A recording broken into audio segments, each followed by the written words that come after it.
Il s'agit, pour chaque joueur de l'équipe, et dans un ordre établi, d'effectuer 4 passages sur un parcours chronométré qui consiste, dans un premier temps, à déplacer des pelotes sur des plots, puis à viser une cible au mur.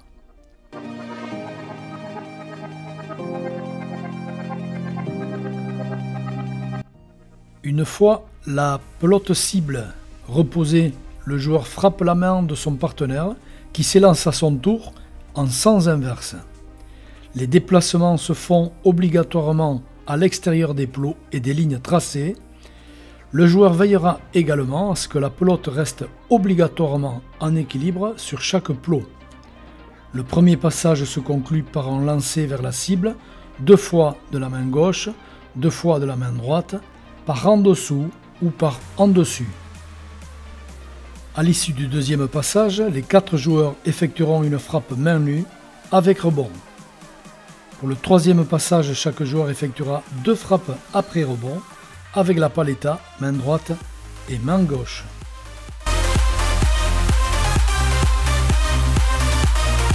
Le quatrième et dernier passage se conclut par 2 frappes de volée à paletta, main gauche et main droite.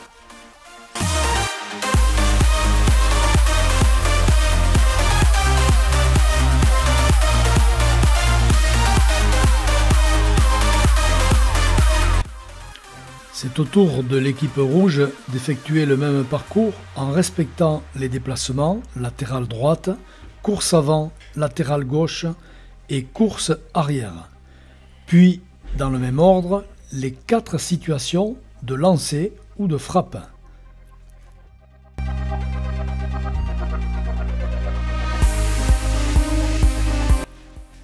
Attention, la pelote sur la ligne ou hors de la cible équivaut à une pénalité de 2 secondes.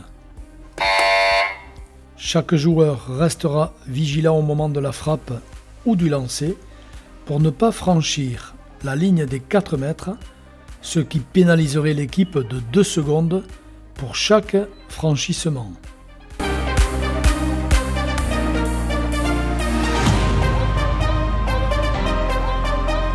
Le chronomètre s'arrête lorsque le 4e joueur franchit la ligne départ-arrivée.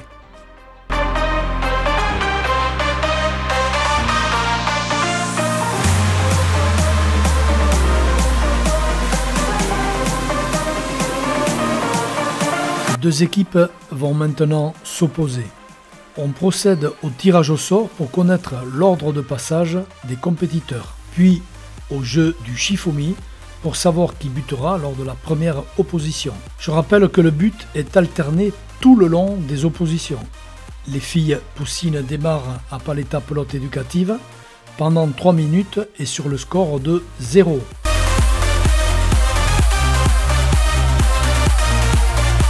Puis les garçons poussins enchaînent pour 3 minutes de temps de jeu avec le score acquis lors de la première opposition.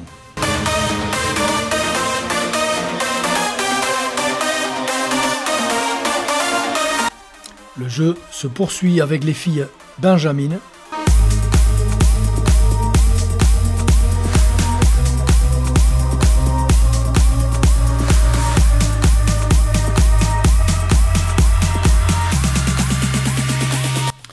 Enfin, ce sont les garçons benjamins qui concluent cette première séquence d'opposition à paletta pelote éducative.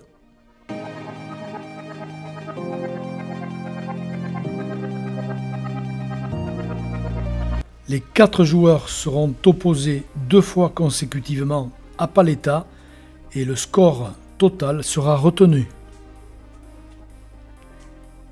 Le jeu se poursuit à main nue pelote éducative dans le même ordre de passage avec les filles poussines et sur un score vierge de 0 à 0. Les garçons poussins enchaînent l'opposition avec toujours le but alterné.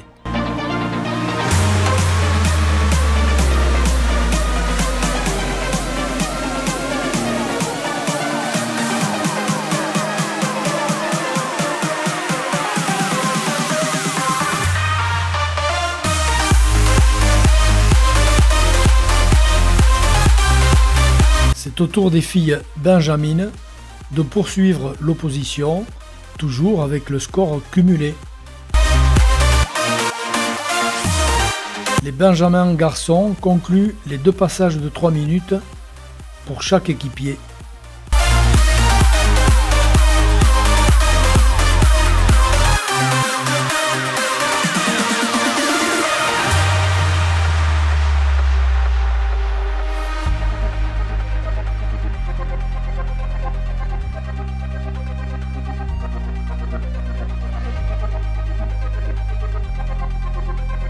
L'opposition se poursuit avec la main nue par équipe.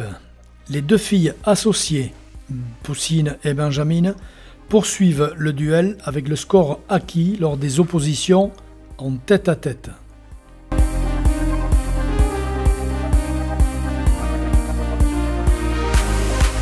Les garçons enchaînent l'opposition par équipe et en 2 à 2.